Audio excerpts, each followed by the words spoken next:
Sizdagi og'riqlarni biz pufa yorgandek qilib yo'qotib qo'ya olmaymiz. Bizga ko'pchilik shunaqa savol beradi. Sizlarda davolangandan keyin umrim oxirigacha og'rig'im yo'qoladimi? Meni og'riqlardan xalos qila olasizmi, yo'q qila olasizmi deb savol berishadi. Bu nihoyatda noto'g'ri savol. Sababi biz sizni yillar davomida orttirilgan kasalligingizni, surunkali kasalligingizni, ya'ni bo'g'im kasalliklari, umurtqa pog'onasi kasalliklarini birdaniga hozirgi pufa yorgan singari birdaniga yo'q qila olmaymiz. Sodda qilib misol qilib tushuntiraman. Agarda sizga yo'l harakati qonun qoidalarini oylar davomida B kategoriyaga, C kategoriyaga qilib kategoriyalarga bo'lib o'qitadi. Agarda yo'l harakati qonun qoidalariga to'liq amal qiladigan bo'lsangiz va hech qanaqa narushina qilmaydigan bo'lsangiz, yo'lda hamma talablarga javob beradigan bo'lsangiz, hech qanaqa shtrafga ham tushmaysiz va hech qanaqa jazoga ham tortilmaysiz, avariya ham bo'lmaysiz.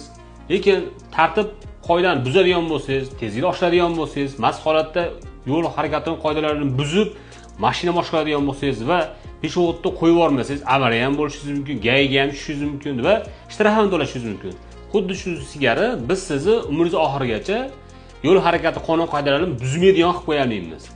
Agarda biz lichina qilganimizdan keyin, umurtqa pog'onasi kasalliklarini davolaganimizdan keyin, bo'g'im kasalliklarini davolaganimizdan keyin, fizioterapiya muolajalarni olganingizdan keyin, agarda oldingi hayot tarzingizda davom etadigan bo'lsangiz va noto'g'ri hayot tarzini tanlab, kam harakat bo'lib, mashq qilmasdan, soat 10-11 gacha uxlay yotib, hozirgi trendda bo'lgan ko'p ovqat yeyishdaqangi musobaqalarda qatnashib, lavash yeyish, osh yeyish kabi musobaqalar bo'lib ketdi. Xuddi shunaqa musobaqalarda qatnashib, ulfatlar bilan 10-11 gacha xonada o'tirib, soat 10da, 12da ovqat yesangiz, hamma ovqatlarni yeb, qorinlarni chiqarib, avtoritlarni kattalashtirib olgan bo'lsangiz, bizni davolagan muolajalarimiz 2 pul bo'lib, o'sha yo'lda yarim yo'lda qolib ketadi. Biz Inter shifo klinikasida umurtqa pog'onasi kasalliklari, bo'g'im kasalliklari davolaganimizdan keyin bir kurs davolash muolajasidan so'ng 20 kun, 1 oy dam beramiz. Bu vaqt davomida sizga mashq beramiz, ya'ni kineziterapevtik muolajalar tayinlaymiz. Bu xuddi maktab yoshidagi bolaga maktab o'quvchisi dars davomida ustozi unga o'rgatgan bilimga o'xshaydi.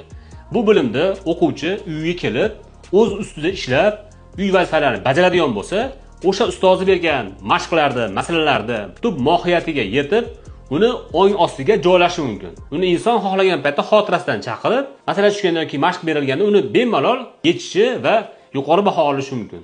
Biz Inter shifo klinikamizda xuddi shu tarzda ishlaymiz. Ya'ni birinchi muolajalarni tayinlaymiz, sizga keyin mashq beramiz. O'qituvchiga o'xshab sizga bilim beramiz. Bu bilimni yaxshi o'zlashtirish va ong ostida xotiraga yaxshilab joylashtirib olish bu o'zingizdan. Agarda videoda shu joygacha ko'rgan bo'lsangiz, qanaqadir fikr mulohazalaringiz bo'ladigan bo'lsa, izohlarda o'z fikringizni qoldiring. Foydali bo'lgan bo'lsa, foydali deb yozib qoling.